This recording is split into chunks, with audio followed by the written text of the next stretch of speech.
debate by Minister of Finance and the Public Service, Fayval Williams. A bill shortly entitled the Appropriation Act 2026. The question is that the bill be read a first time. Those in favor? Those against? The ayes have it. Clerk. A bill shortly entitled the Appropriations Act 2026 read a first time. Minister Williams.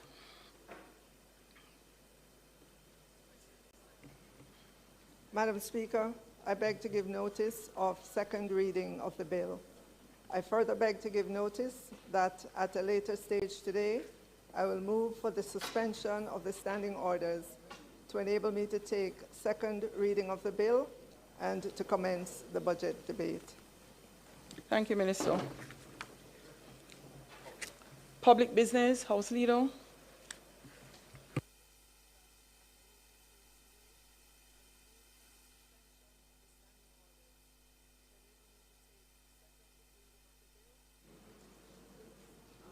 House Leader.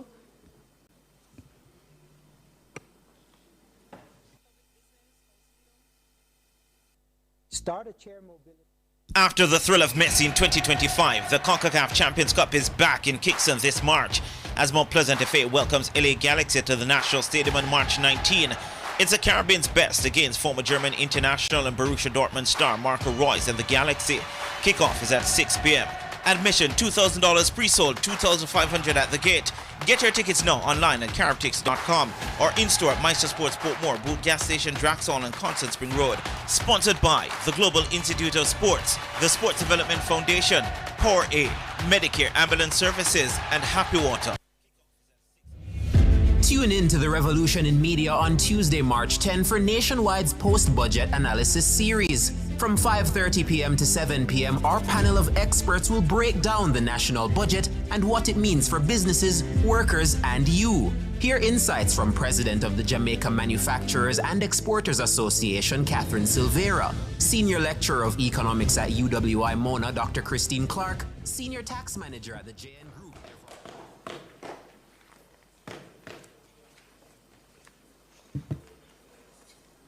Thanks. Okay.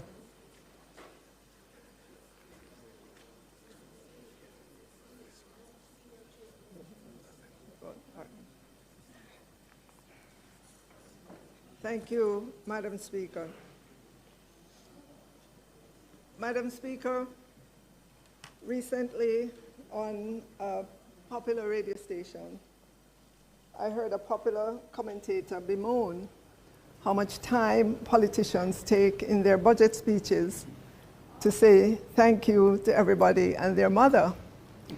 So I thought, Madam Speaker, that maybe this popular radio commentator won't mind if I take out of my speech the 6 pages of gratitude, thank you, and all the accolades I have for the commentator and the radio station, Madam Speaker. I just won't have that in my speech.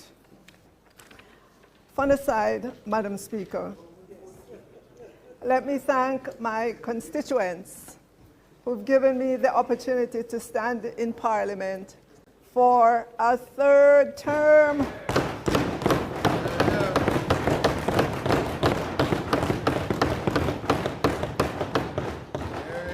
To work on behalf of all Jamaicans. Yes. To our Prime Minister for his continued faith and confidence in me, my family, my husband in particular, my friends, for their patient and unquestioned love. To those who toil on behalf of the country in our various ministries, departments, and agencies, especially at the Ministry of Finance and the Public Service, to where all roads lead. Thank you. And let me say thank you to the Financial Secretary and the entire team, the various departments and agencies of the Ministry of Finance and the Public Service. I know the long hours you put in. I experience your commitment.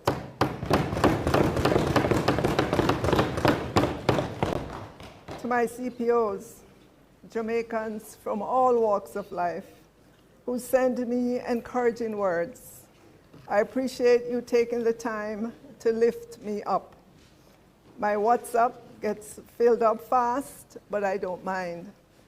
Your words keep me going. Thank you. Last year, Madam Speaker, during the budget cycle, the budget debate, Jamaicans saw me in the capacity of Minister of Finance and the Public Service for the first time. Jamaicans now know that I was born in Ty-Dixon, St. Catherine, attended Ty-Dixon Primary School, and then Ferncourt High School.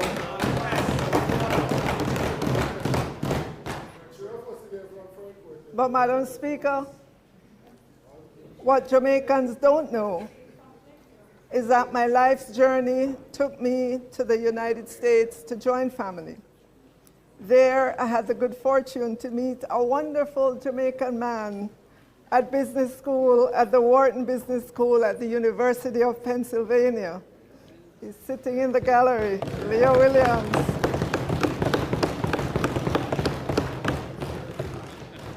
Madam Speaker, marriage, employment in the financial sector in the United States, and 2 beautiful children a few years later started to cement our permanence in the United States some many years ago.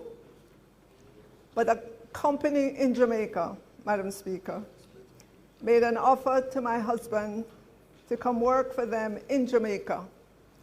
And so we packed up our belongings, saddled up our 2 children, and set sail for Jamaica. And the rest, they say, is history.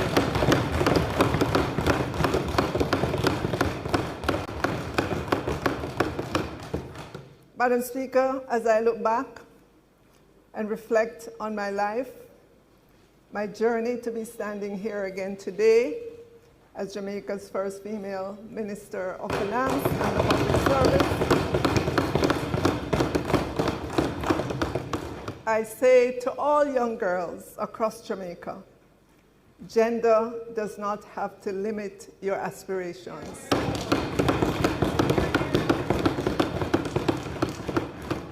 I know finance and politics have traditionally been male-dominated fields. To that I say, yes, that's a fact, not a barrier. So to all the young girls, I want you to see the fields of finance and politics as a challenge that you are more than equipped to honorably face. Never doubt your voice. To our women, at whatever point you are in your careers, speak up and claim your seat at the table, even if you are the only woman there. It's your ideas and values that count, not your gender. Madam Speaker, last Sunday was International Women's Day. I shared the day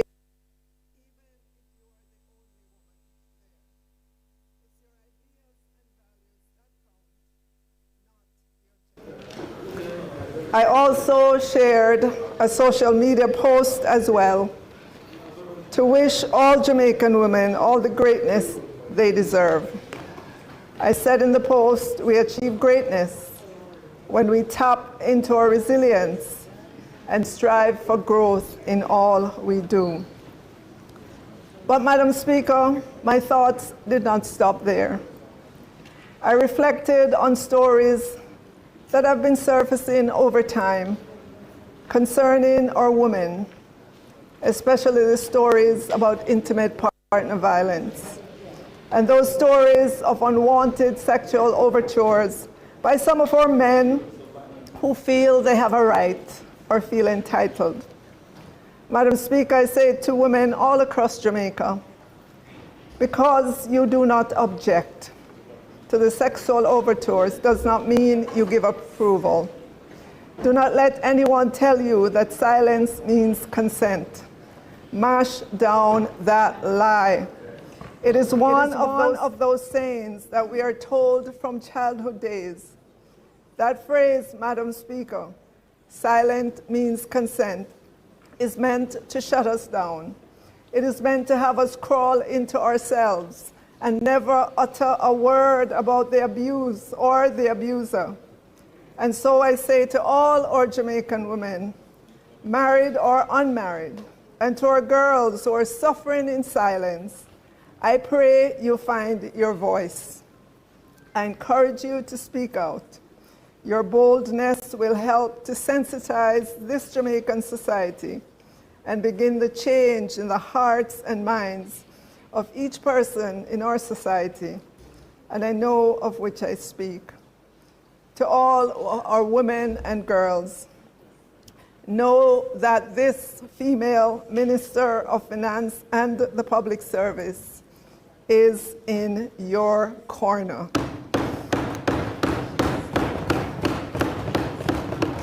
And so I say to you, even if no one believes your truth, still speak out. Madam Speaker, today I present the nation's budget for the new fiscal year, which starts on April 1, 2026, and ends on March 31, 2027. This new budget comes a little over 4 months after the Category 5 Hurricane Melissa, that at the last tally of the damage and loss left us with a bill of some US $12.2 billion, or 56.7% of our 2024 GDP, according to PIOJ's latest estimate.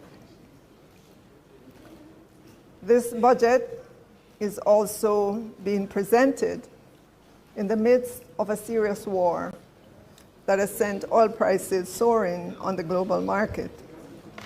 Jamaica imports 100% of our oil, either as crude oil, which Petrojam refines, or as finished products. Petrojam projects its sales target at 12.22 million barrels for 2026. Add to this the millions of barrels that other suppliers in Jamaica buy for our consumption as households and businesses. Madam Speaker, the war in the Middle East has layered another risk in terms of rising oil prices in Jamaica. But Madam Speaker, I want to say to the Jamaican people and businesses, you can continue to have faith in this government.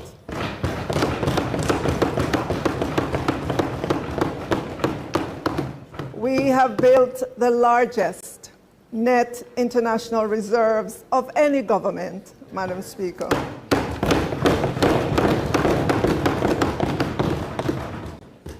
Madam Speaker, the net international reserve stands strong at US $6.839 billion as of March 5th, 2026.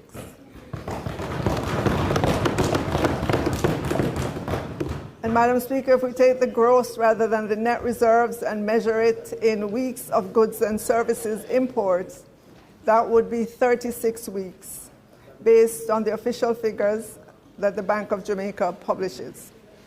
The global international benchmark is 12 weeks, meaning it's considered adequate for a country if its gross reserves covers 12 weeks of goods and services import. Jamaica has 36 weeks, Madam Speaker. Our NIR is strong. Our net international reserves is strong. Madam Speaker, it is instructive to note that when we took over government in February of 2016, from the now opposition, the NIR at that time was only $2.269 billion. But then, Madam Speaker, that side over there has never had a history of having strong NIR. All of 1992 and 1993, they had negative net international reserves. We have worked, Madam Speaker, to ensure the net international reserves remain strong.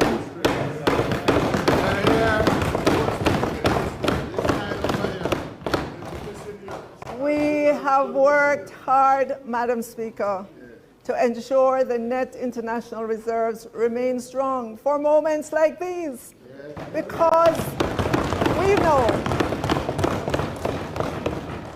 know that the true purpose of the NIR is to protect Jamaica against the vagaries of the external world. One such is a significant sudden movement in oil prices. Madam Speaker, here is a perfect example of why we should not party with the rent money. We should not party. We should not party with the NIR, Madam Speaker. We must keep it strong. It is one of our important buffers. Madam Speaker, as a government, we will put our shoulders to the heavy task of reconstruction that is now required following the Category 5 Hurricane Melissa. The Jamaican people know that we will navigate through all the geopolitical uncertainties and the complexities that face us. We brought the nation safely out of COVID-19. We brought the nation through a Category 4 Hurricane Beryl and Tropical Storm Raphael, all in the same year in 2025. And, Madam Speaker, we have already demonstrated that we can take the nation through the Category 5 Hurricane Melissa. And we will take Jamaica through this significant war in the Middle East that has impacted oil prices. And so, Madam Speaker, I say to the people of Jamaica, you have our assurance that no matter to what level the price of a barrel of oil goes, this government has the leadership, capacity, and capability to lead Jamaica safely through any storm, oil price increase, or any other geopolitical issues that come our way. You have the evidence of our leadership. You can bank on us. Madam Speaker, this budget for the new fiscal year is one that I've defined as a moment of consequence. It is a moment that matters, a turning point, a critical juncture, or a time when the results of actions or decisions truly make an impact. All told, Madam Speaker, for the current fiscal year that we're ending, the Category 5 Hurricane Melissa year, the PIOJ now estimates that GDP growth will be negative 1.4% for the full year, for the full fiscal year 2025-26, given the significant fallout in the October to December quarter, which was a quarter in which the Category 5 hurricane battered the western parishes. Madam Speaker, both PIOJ and the Bank of Jamaica have had positive revisions to the GDP estimates. The primary impetus for this is the speed with which the economy is rebounding. Tai Chi walking is more than just a workout.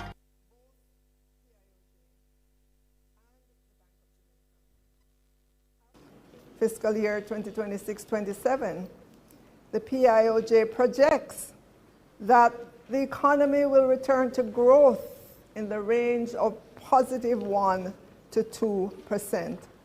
Madam Speaker, I do not believe that anyone who traveled to Western Jamaica to look at the devastation the day after the hurricane would have believed then that we would be expecting positive GDP growth for the full fiscal year 2026-27, given the devastation that was before their very eyes. Madam Speaker, that is a result of a government that leads from the front. Businesses that take responsibility for their value to the Jamaican people, and a population that knows what it is like to get up and go. We could not have been emerging from the devastation of the Category 5 Hurricane Melissa without the collective resilience and work of the people, the businesses, government, or international partners, or diaspora, and all our friends across the span of the globe. And I want to say this afternoon, thank you to everyone. Madam Speaker, I read the recent Independent Fiscal Commission's report that was posted on its website regarding the government's budget figures. Of note, Madam Speaker, the Independent Fiscal Commission was created by this government to analyze the government's budget and offer a second independent opinion. Madam Speaker, we respect the opinion of the Independent Fiscal Commission. And I want to address directly an observation of the Independent Fiscal Commissioner that he made in his Economic and Fiscal Assessment Report, because it deserves a direct answer and not silence. The Commissioner has expressed concern that our nominal GDP growth projection of 9.2% and our real GDP growth of negative 0.5% imply a GDP deflator of approximately 9.7%, and that this appears inconsistent with current inflation trends and with historical post-disaster price behavior. Madam Speaker, I respect that concern. The Independent Fiscal Commission exists precisely to ask these questions, and this House and this country are better served when I answer them plainly. For context, Madam Speaker, the Consumer Price Index, or CPI, measures the change in the cost of living for consumers. This figure includes the cost of imports and the locally produced goods, while the GDP deflator measures how the prices of everything produced within Jamaica has changed. Madam Speaker, we're seeing significant increase in the cost of construction. Try buying some housing material. Try hiring a workman, a plumber, or a mason. If you can find one, as country people would say, you have to pay through the nose. There is more inflation than we would like in construction costs. The Independent Fiscal Commissioner also pointed to the fact that government's reconstruction activities have not revved up yet, and so the inflation, as measured by the GDP deflator, could not be as high as estimated. I want to call the Commissioner's attention to the fact that there is a lot of reconstruction activities happening all over Jamaica on the part of businesses and private people. Madam Speaker, the bottom line is CPI and GDP deflator are related, but not the same thing. In normal times, they track closely, and there's little difference. However, in the aftermath of an event like a Category 5 hurricane, where domestic production in certain areas has been decimated with scarcity influencing price of locally produced goods, and there's a surge in demand for reconstruction from citizens and businesses, we can have a wider than usual variance between CPI and the GDP deflator. It is not abnormal or suspicious. Madam Speaker, I also want to acknowledge the Commissioner's more pointed concern, and I will be candid about it. He's right that government's reconstruction activity in Jamaica has historically been delayed. He's right that capital underspending at the level of government is an issue. But Madam Speaker, if our GDP deflator projection rests entirely on government-executed reconstruction, I would be standing here on weaker ground, but it does not. The primary driver of near-term reconstruction price pressure will be the private sector by way of insurance-financed hotel refurbishment, household rebuilding, and foreign direct investment in damaged commercial infrastructure. That activity does not pass through our procurement system, and it will not wait. That activity, Madam Speaker, for those who travel the length and breadth of Jamaica, they will see that activity in full bloom all over Jamaica. Madam Speaker, these two measures, CPI, which is a consumer price index, and GDP deflator, are related, but fundamentally distinct measures, and conflating them would itself be an error. Madam Speaker, with that as a backdrop, I turn now to the central government's budget. The central government's budget for fiscal year 2026-27 for recurrent and capital spending plus debt service, which includes interest payment and debt amortization, meaning we're paying back the debt, is $1,441,781,354,000.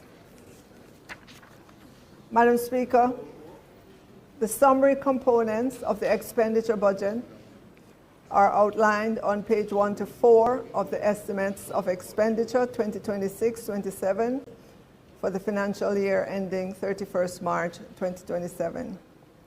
Further details are in its many pages, which underwent robust interrogation at the 2 marathon sessions of the Standing Finance Committee in this Parliament last week, Thursday and Friday. But Madam Speaker, I'm specifically highlighting Jamaica's estimates of expenditure book to help our students know where to find this information. It is on the website of the Ministry of Finance and the Public Service. And just for information to our students, in the same estimates of expenditure book, you'll also find the expenditure data for the past fiscal years, as well as the future fiscal years beyond fiscal year 2026-27, because we have to put forward projections or estimates for the fiscal years that make up the medium term, which goes to fiscal year 2029-30.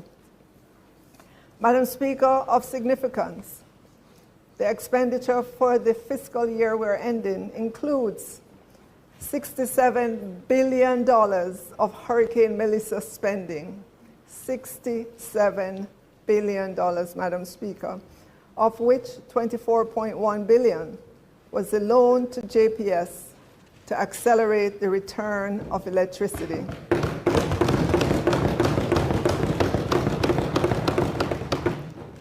The Cabinet, led by the Prime Minister, is to be commended for this historic decision. I thank all who were involved in the process, the Financial Secretary of the Ministry of Finance and the Public Service, the Attorney General's Office, Minister Vaz and his team, for the late nights and weekend work they did to hammer out an agreement with JPS. Madam Speaker, this was a consequential decision.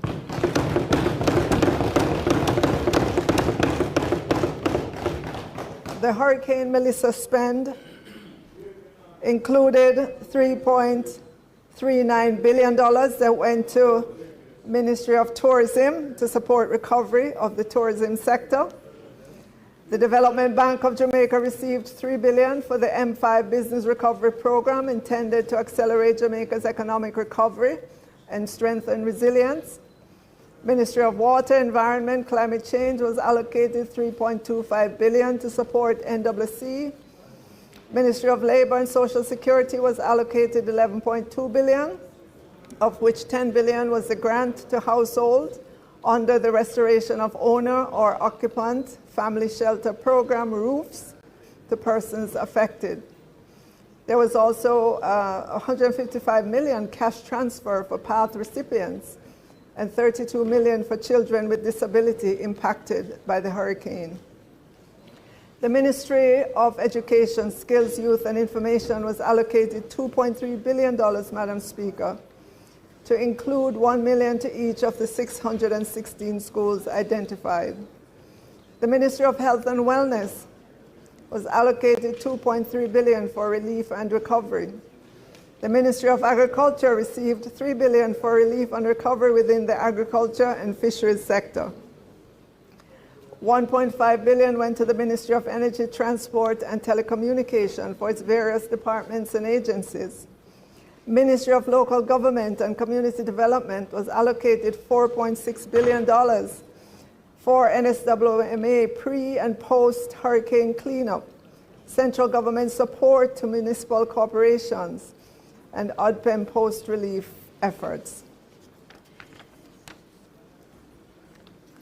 Madam Speaker, there were some smaller amounts that are worth mentioning because of what they are going to do or what they have done.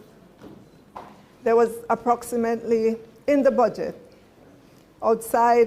included in the budget, Madam Speaker, these are non-hurricane work that government must do in order to help government to work better. And there was $19 million for the backlog audit project, which is aimed at reducing the number of unaudited financial statements prepared by municipal corporations, some statutory bodies, executive agencies, and some internationally funded projects, as well as the annual appropriation accounts of ministries and departments. The Office of the Children's Advocate received $121 million for relocation. So did the Office of the Independent Commission of Investigations, $372 million. $1.86 billion for implementation for NITS, $1.5 billion for Rural Economic Development Initiative 2, $225 million for Integrated Community Development Project 2, $150 million for strengthening cybersecurity in Jamaica, to include expanding the pool of specialized cybersecurity professionals, $5.5 billion for maintenance of secondary roads, $760 million for the Hope Housing, and $50.3 billion for payment of pensions. Madam Speaker, on the other side of the ledger, the projected revenues and grants for the national budget is $1,083,532,300,000. This includes the revenue measures and the $11.4 billion from the NHT. These revenue measures, Madam Speaker, were announced in February when I tabled the fiscal policy papers and budget documents in Parliament, and I will speak more on these. Madam Speaker, I want to start with a special focus on MSMEs. This government remains committed to ensuring that micro, small, and medium-sized enterprises benefit meaningfully from public procurement opportunities. Through collaboration the Ministry of Finance and the Public Service and the Public Procurement Commission, we're strengthening support for small businesses seeking to participate in government procurement. The Commission, the Public Procurement Commission, has already begun engaging the MSMEs to guide their members through the supplier registration process. A series of targeted engagements will continue to assist entrepreneurs in completing registration and understanding how to compete effectively for government contracts. In the upcoming financial year, we will also advance the implementation of the public procurement set-asides framework, which allows portion of government procurement to be reserved for Jamaican suppliers, including micro and small enterprises.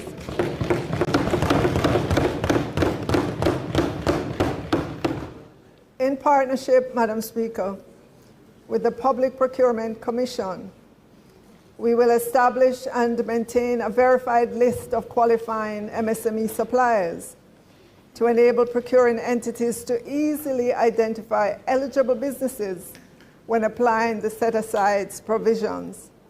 Once the system is operational, the Ministry will issue a renewed directive to public bodies mandating utilization of the set-aside order with special emphasis on micro-enterprises with annual turnover below $15 million and small enterprises with turnover between $15 million and $75 million. At the same time, Madam Speaker, we will continue working with the Public Procurement Commission to simplify and streamline the supplier registration system so that businesses can more easily enter the public procurement market.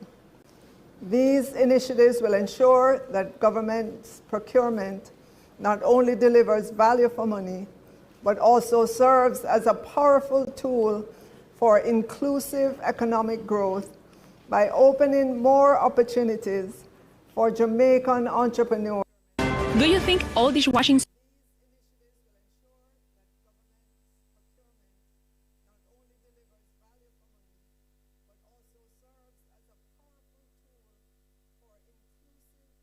are not operational?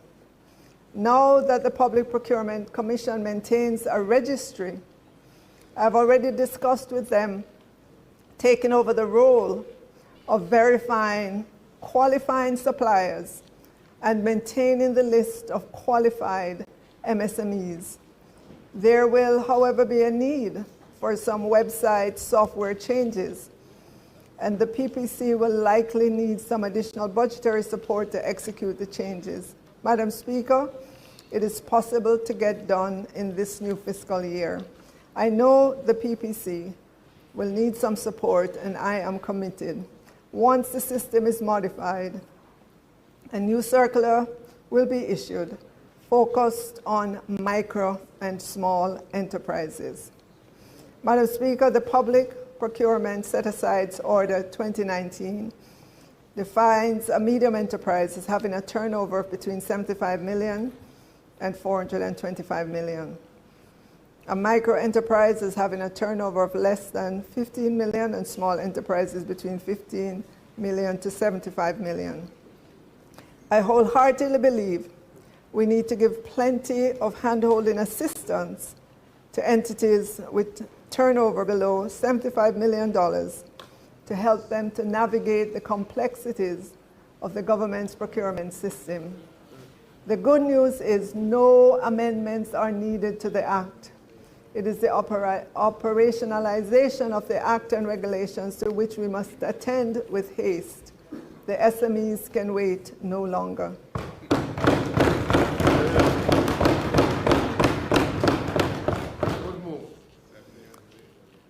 Madam Speaker, I turn now to the financial sector. Looking forward, Madam Speaker, reconstruction and growth will require the collective efforts of all of us as citizens, as businesses, government, but especially the financial sector. I want to pause just to commend Jamaicans, especially the farmers and Minister Green. When you look across the economy, the farmers are doing their part. They did not sit around lamenting that, boy, in July of 2024, Beryl mashed me up. Then Tropical Storm Raphael in October of the same year lashed me with rain. Can't done, and by the time we plant up and start reaping again, bam, a Category 5 hurricane in October. No, our farmers got up and they ran back into the fields to start planting again.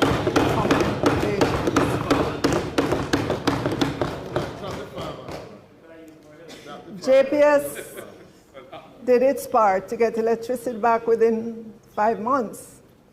Thank you, JPS, and your team. Thank you, Minister Vaz.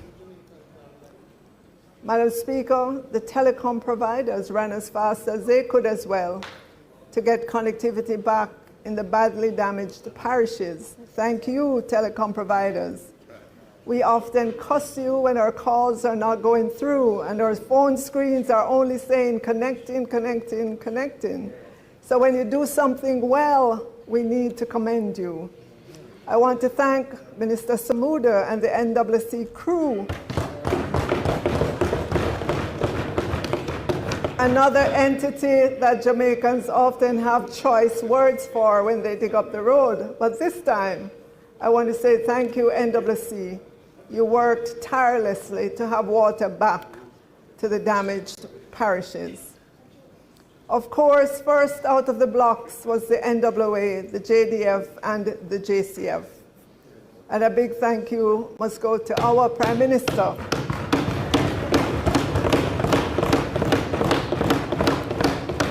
It must go to Minister Morgan as well, Dr. Hunter and team from NWA, Commissioner Blake and the many members of the JCF, Commander Wims Gorman and the dedicated women and men of the JDF and ODPEM.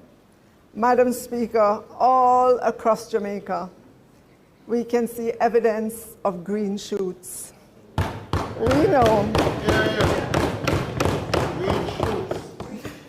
We know that our Jamaican people, our industries, our international partners, our government, are working on restoration, recovery, and growth. Madam Speaker, I've entitled this portion of my speech that's focused on the financial sector, Unlocking Capital for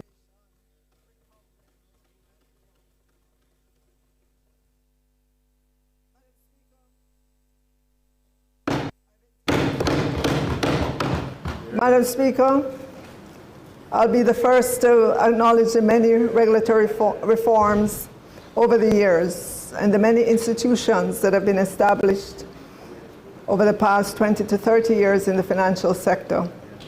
These institutions include the FISD, Financial Institution Supervisory Division at the Bank of Jamaica, Financial Investigation Division, MOCA, and the FSC, which came into being in 2001. For the banks, there are the Basel I, II, and III regulations. Additionally, the financial industry players have strengthened their own risk management framework and capacity. For the insurance sector, Madam Speaker, there's a comprehensive framework. And for the securities dealers, there's the IOSCO framework. If you take a step back, Madam Speaker, and unemotionally assess the financial sector, you will conclude that our financial sector is at a more secure place based on many different factors. However, Madam Speaker, when I speak with the industry members, they point to several reforms that the government can do to have the sector produce more without unnecessarily increasing its risk.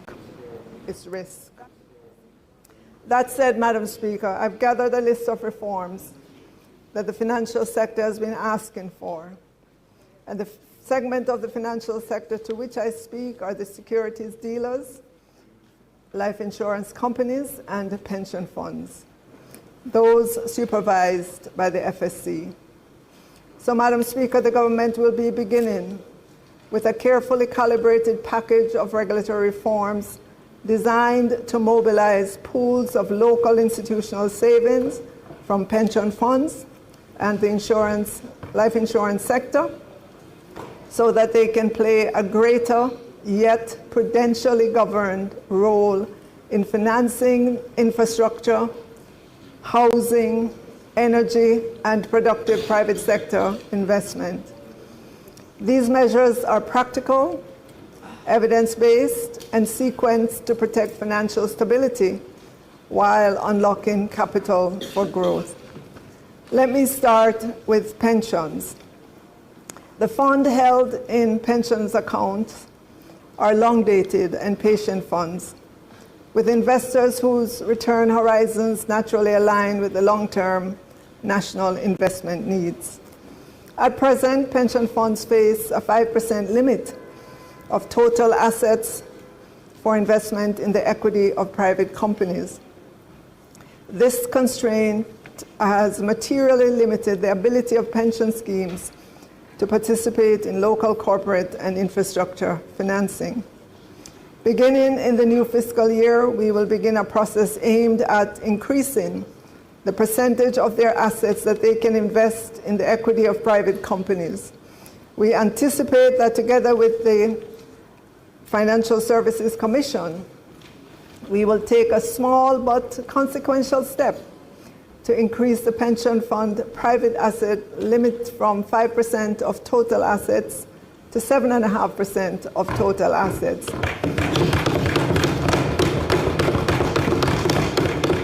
This represents a measured, reversible step to allow funds to begin reallocating to well-governed private investments that match their long-term liabilities. Subject to supervisory monitoring, and in the absence of any unforeseen adverse consequences, we will complete the second phase of this increase to 10% by April of 2027. Madam Speaker, for an order of magnitude of this shift, as at the end of September 2025, pension funds held approximately $847 billion in invested assets, of which roughly $42.4 billion, based on the current 5% limited, is available for investment in the equity of private companies. Under the first phase of this change, an additional $21.2 billion of long-term capital will be allowed to be invested in private companies. Subject to supervisory monitoring, we will complete the second phase and raise the limit to 10%. Madam Speaker, that would be additional funds. Additionally, Madam Speaker, the pension industry has been asking for completion of phase 2 since I arrived at the Ministry of Finance and the Public Service. And my commitment to the industry is to get phase 2 done. No excuse, but were it not for intervening events of an election and Category 5 Hurricane Melissa, it would have been tabled. I know that further drafting instructions were sent to CPC recently. After this revision, the draft bill will need to go to the Attorney General's chambers, legal reform, and then back to the FSC. There's a companion bill that also needs tax review, TAJ's review. But what I can say to the pensions industry is I remain committed to seeing the passage of phase 2. Madam Speaker, in the area of foreign currency denominated securities issued by locally domiciled issuers, we will also take steps to adjust the limit. At present, pension funds and life insurance companies face a 10% limit for investment in foreign assets. By early in the new fiscal year, working with the FSC and the BOJ, we should be in a position to increase the foreign asset limit for pension funds and insurance company from 10% to 15% of total assets. Together with the regulators, we will simplify the regulations for the assets they are allowed to hold. The BOJ has advised that by June it will make adjustment to the limit and simplify the FX regulation. Of note, Madam Speaker, the additional 5% will be restricted to foreign currency denominated securities issued by locally domiciled issuers. This targeted change, to a large extent, preserves overall caps on external exposure while enabling pension funds to enhance their currency management and invest in high-quality local currency, local dollars investment. Madam Speaker, life insurance are another critical source of long-term capital. Under the current interpretation of Regulation 47 of the Insurance Regulation, insurers may invest in corporate debt only where multiple prescriptive conditions are fulfilled simultaneously. This effectively restricts insurance to publicly listed, rated, and collateralized securities. This de facto exclusion of many otherwise creditworthy domestic issuers constrains insurer investment returns and limits the development of the corporate debt market. Madam Speaker, what does this mean for private companies and the economy in general?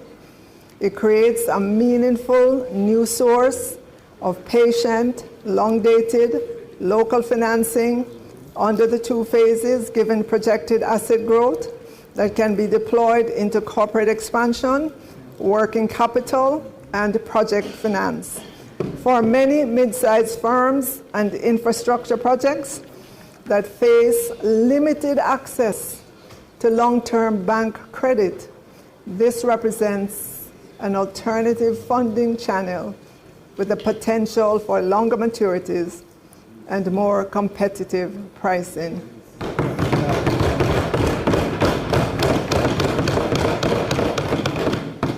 Madam Speaker, to address this, we will simplify Regulation 47 so that insurers can invest in corporate debt where either of two objective criteria is met.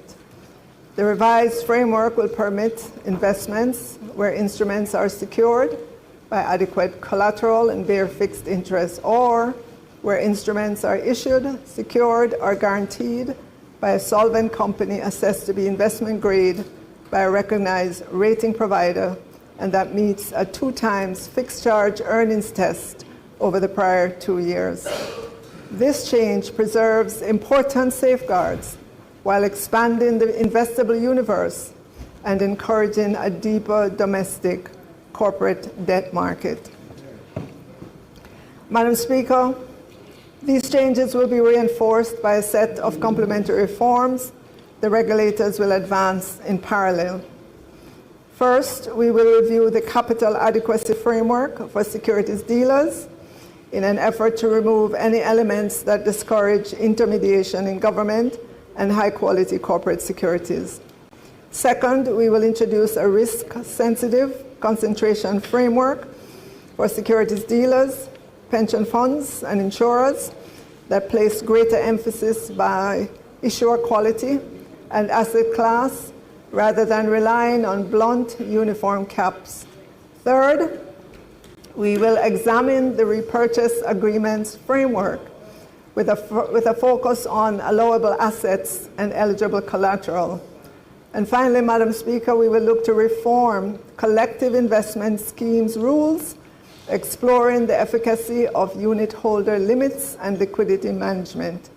Together, Madam Speaker, these measures will strengthen market functioning while protecting savers and policyholders.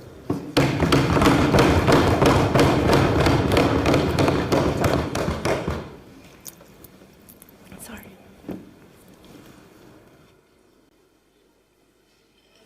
Take it.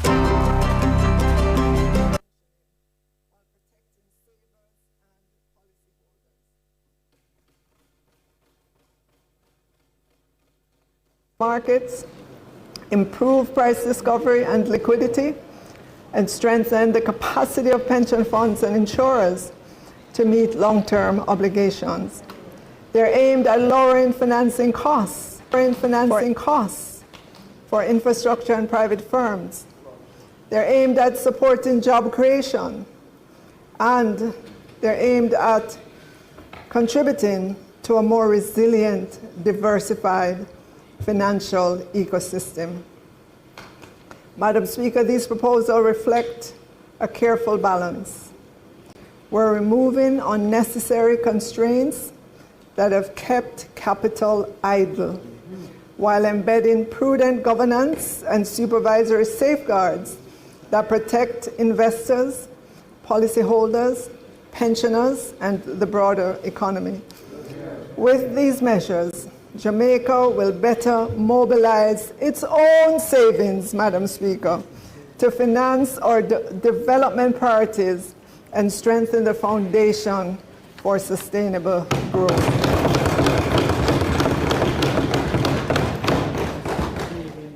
Right. Madam Speaker, the reform of the current primary dealers system remains a key strategic objective of the government, as well as a well-functioning primary dealers framework is essential to the continued development of the domestic debt market. The primary responsibility of primary dealers is to act as market makers, facilitating the trading of Government of Jamaica and Bank of Jamaica securities. This role supports secondary market liquidity, improves price discovery, reduces market and refinancing risk for the government, broadens the investor base for government and the Bank of Jamaica securities, and ultimately, Madam Speaker, lowers the cost of funding for the government. During the upcoming fiscal year, the government will continue to engage the BOJ on the introduction of new types of instruments to have a more diverse suite of instruments in the portfolio. The introduction of new instruments is expected to improve liquidity and flexibility, allowing investors to match products to their cash flow needs and risk preferences, while offering the government more competitive funding options. New instruments may also enhance market resilience, stability, and financial depth, contributing again to the development of a robust domestic debt market. Madam Speaker, I know that ordinary Jamaicans who are focused on putting dinner on the table may not be conversant with fixed income trading platforms or the many reforms I have outlined or how it would affect their lives positively. But that is what governments must do: identify friction in the economy and solve it for the benefit of the people.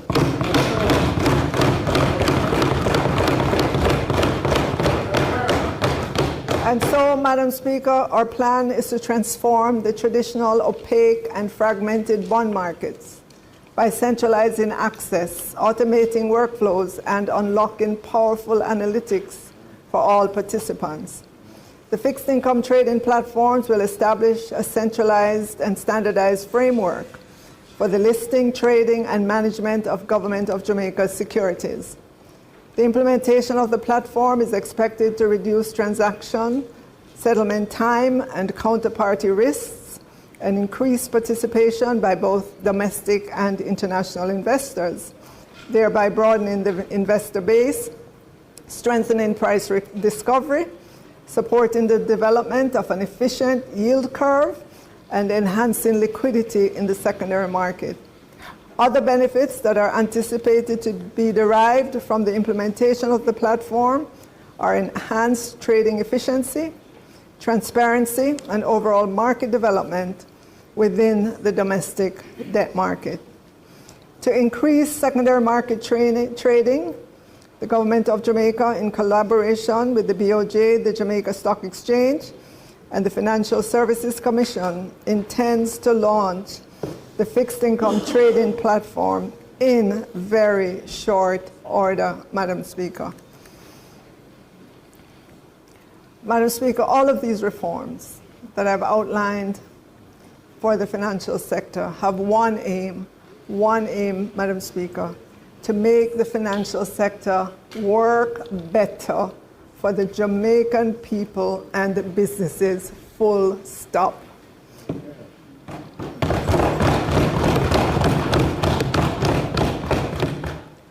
Madam Speaker, in the banking sector, the Bank of Jamaica has done a lot of work in its efforts to make it easier to switch bank accounts and compare fees. Jamaicans are expected to find it easier to switch bank accounts and compare fees starting in this year of our Lord 2026, as the Bank of Jamaica moves forward with initiatives to increase competition in the banking sector. I can assure Jamaicans that there are concrete steps aimed at addressing long-standing consumer concerns about banking services. A new comparison website is scheduled for launch this year. The platform will allow consumers to easily compare banking fees, charges, and interest rates across financial institutions. The development of this site has been approved, with focus group testing and marketing campaigns planned ahead of its rollout. This initiative, Madam Speaker, is expected to significantly enhance transparency in banking costs. This is anticipated to encourage more competitive deposit pricing, lower funding costs for financial institutions, and improve the transition of monetary policy. This has benefits for government as well as ordinary Jamaicans. For government, this will support more accurate pricing and greater participation in Government of Jamaica's domestic debt instruments. We're going to need our local financial sector to come through with low-cost financing for government to help with the reconstruction and to finance the budget for this upcoming year. For businesses and consumers, over time, enhanced consumer confidence, market discipline, and financial innovation is expected to help deepen liquidity and broaden markets. Madam Speaker, in the upcoming fiscal year as well, the Bank of Jamaica intends to roll out a national electronic Know Your Customer platform to streamline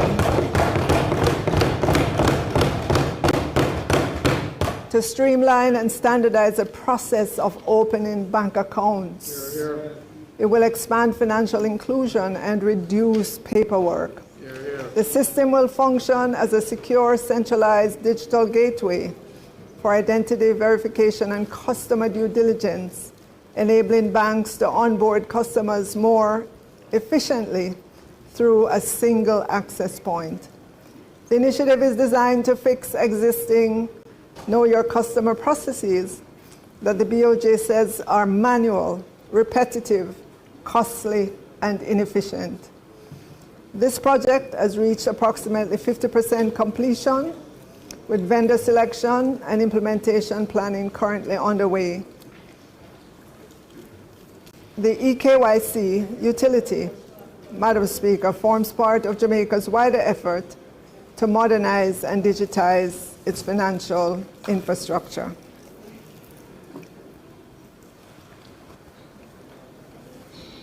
Madam Speaker, a modernized and digitized financial infrastructure can significantly strengthen financial markets by improving efficiency, transparency, and liquidity while reducing costs and risks.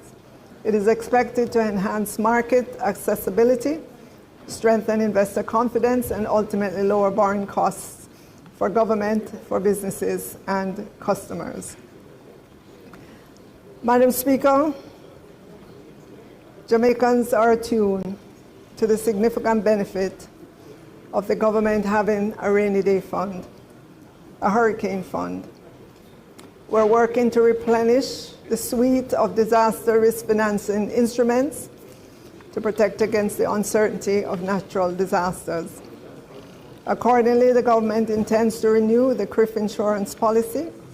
The government will also maintain savings in the NNDRF, the NDF, and contingency funds. as well as seek to renew contingency credit lines to bolster our risk retention capabilities. The government will also continue to explore other instruments.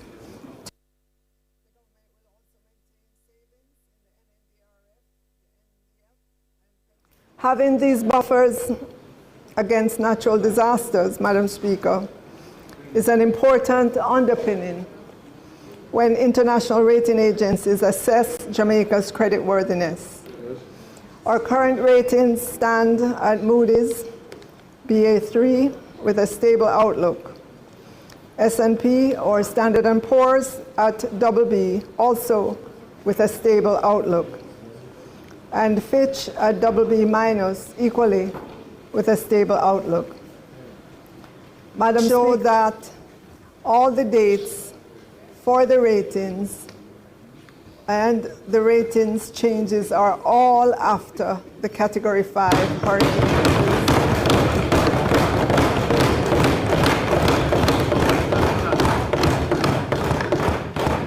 This is unprecedented.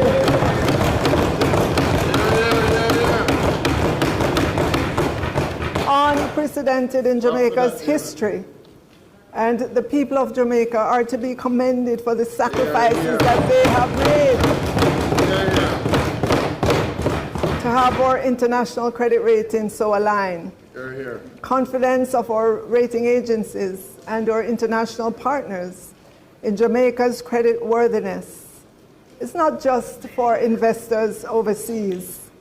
It is for us here as well, Madam Speaker. It means we have greater certainty about our economic affairs. Not every country in the world has this kind of certainty that we enjoy in Jamaica. We can wake up and know that if we have money in the bank, we can put our ATM cards in the machine and pull out what we need without asking anybody anything.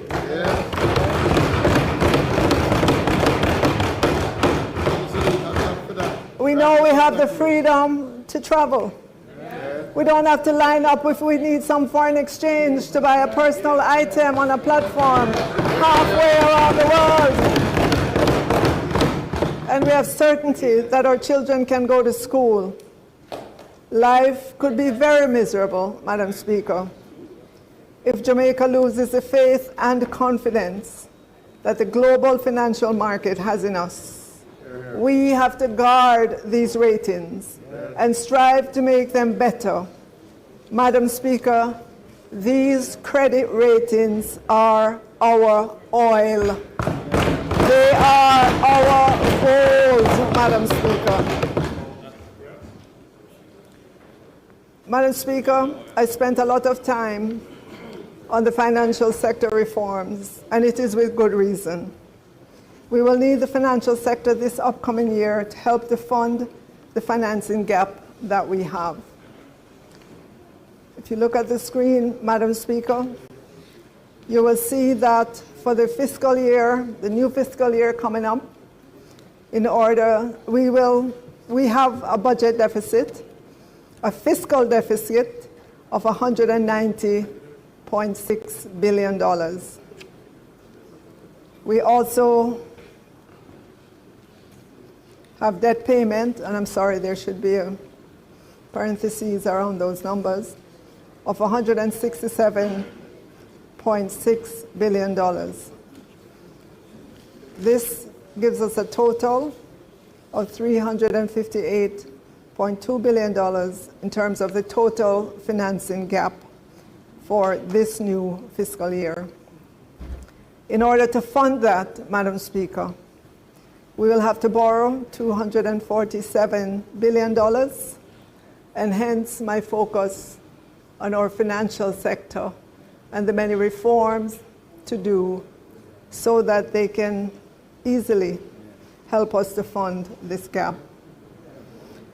We have other flows, Madam Speaker, $7.2 billion, and we will fully close the gap with cash reserves of $103.9 billion.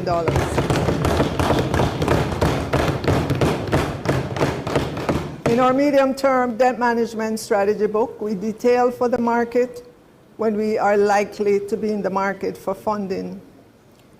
You will note the issues we plan to reopen and all the associated dates. I know that that chart is a little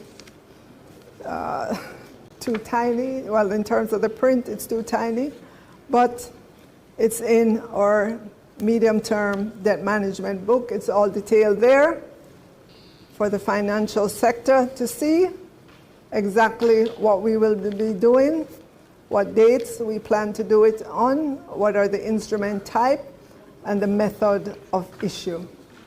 Additionally, Madam Speaker, there's also a page that shows for the fiscal year that we're in, how we will close that in terms of the proposed, the treasury bills that we have done already and those to come for that year. Madam Speaker, before I go to the revenue measures that were laid on the table of Parliament, that's Ministry Paper number 17, I'd like to remind Jamaicans of the history of revenue measures.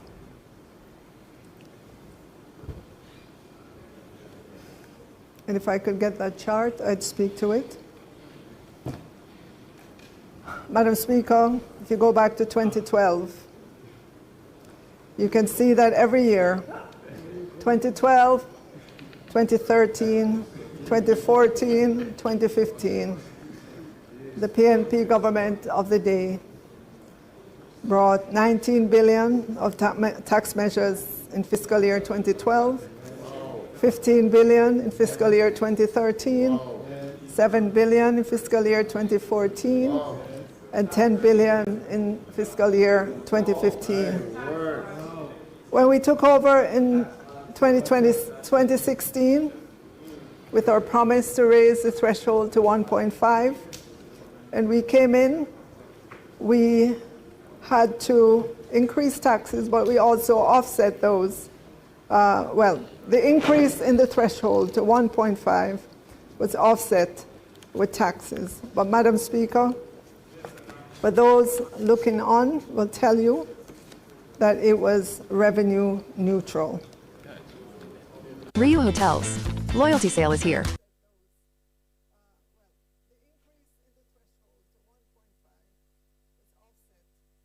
2019, no new net taxes. In fiscal 2020, we gave back taxes. That was the reverse. Reverse income tax 21, no new taxes. In fiscal year 2022, no new taxes.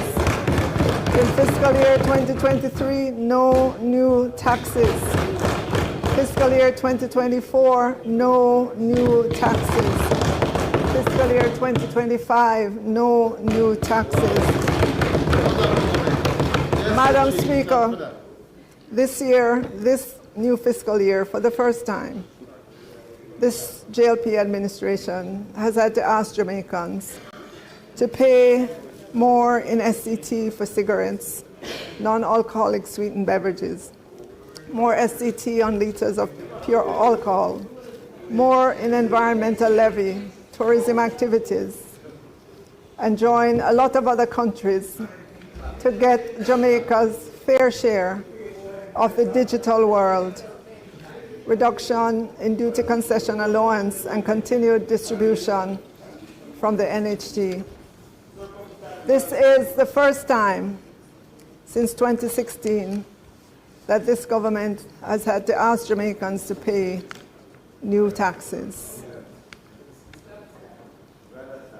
Madam Speaker, I show this slide to tell our young people, those who are 20 years old and would have been finishing primary school when this administration came to government, that we are the government of no new taxes. You can see on the screen that our track record speaks for itself. In the history of the PNP as government, they cannot make that claim. Sadly, they've come to Parliament year after year after year with more taxes, and more taxes. Madam Speaker, I'll take a few minutes on digital services because that's where most of the questions have come from. Taxing digital services ensures fairness, brings in much needed government revenues, keep our tax laws up to date with how people do business, and make sure big companies pay their share. Digital services taxation is now either in place or being discussed in over 100 countries. Madam Speaker, I want to highlight a phenomenon, not just in Jamaica, but I'm sure in other parts of the world. And it's the silent closure of small retail businesses, given the change that has been happening in terms of our ability to easily order whatever we need online without the requisite taxes. This puts our local businesses or local retailers at a disadvantage. It is not equitable or fair. Our local businesses have to compete with tax-free items. And I want Jamaicans to consider that it's the people who work in these retail shops, these businesses, who are affected when they close. It is the security guard who is no longer needed at the entrance or no longer needed to direct you where to park. It is the cleaning crew that comes in early in the morning or late at nights that are let go. It is the lease on the building, the electricity and water payments that are no longer made. It is not happening with a loud bang, Madam Speaker, just silently. So the next time you go to a little shop that used to sell little things that you like and it's no longer there, it probably fell victim to items coming in without GCT. Let me hasten to add, though, there's no thought to curtail digital purchases from wherever in the world you wish to buy.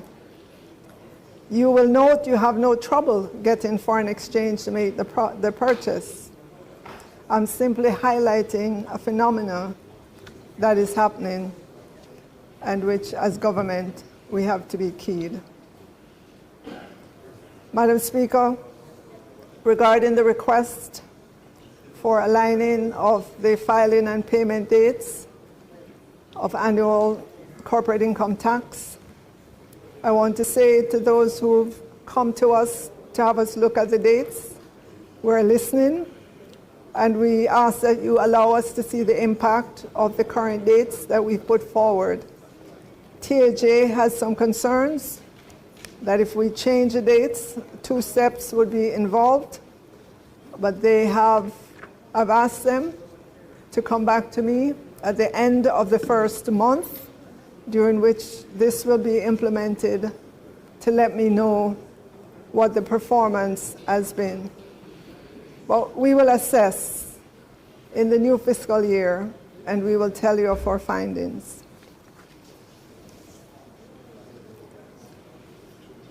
Madam Speaker, I want to say to Jamaicans,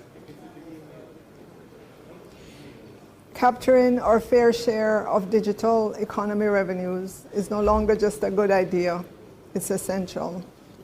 It helps diversify our revenue streams so that we are not so reliant on just a few sectors. It brings in much needed funds for our schools or hospitals, infrastructure, and yes, for rebuilding after Hurricane Melissa. It ensures fairness. If local businesses pay taxes, so should foreign companies profiting from our market.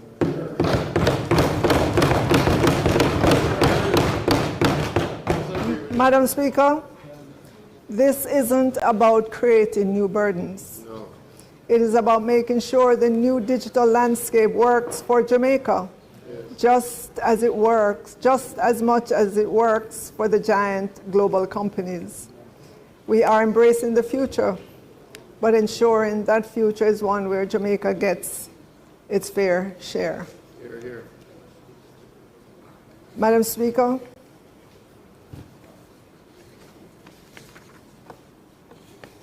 I've come to the end of my presentation. And as I conclude the fiscal year 2025-26 budget presentation, while I cannot say for the 11th year in a row no new taxes, I can certainly say no additional revenue measures.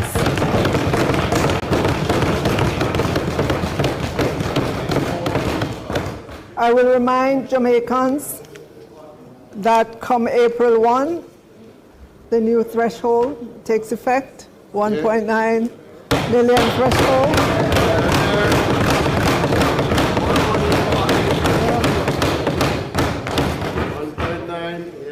And to say to our public sector workers as well, the government's offer remains on the table. So, Madam Speaker, I want to say again to all Jamaicans, you can bank on us.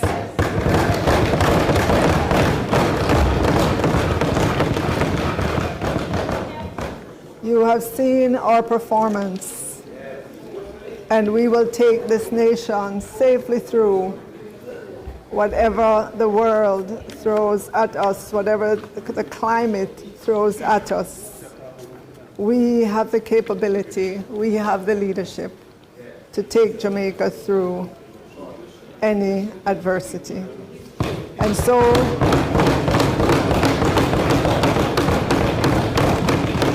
I want to say thank you to my constituents again, to my family who puts up with long nights, early mornings, gone on weekends, never seeing me. Thank you for your dedication and for your love. Madam Speaker, let me close by saying, may God bless Jamaica, land we love.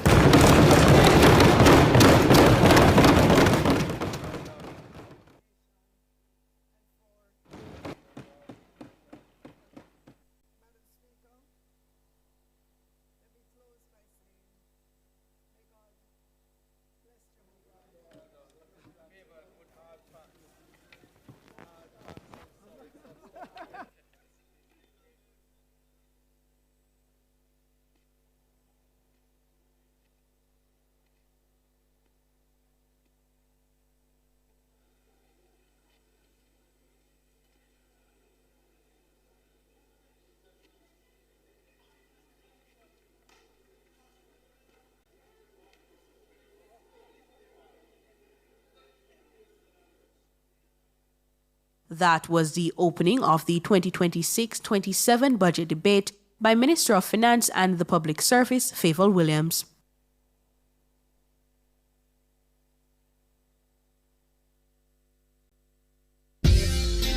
E-Zone is more than a show, it's a whole community. And the Family Club is where the real supporters get to step in closer. Join the nationwide 90FM Family Club today on Patreon.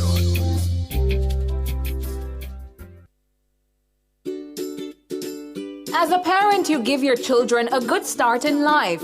You nurture, protect, and guide them. Parenting is a process that prepares your child for independence. As your child grows and develops, there are many things you can do to help your child. Stay tuned to The Big Show, nationwide this morning, for parenting tips. Fridays at 6:53 a.m. Only here will you learn everything you need to know about parenting.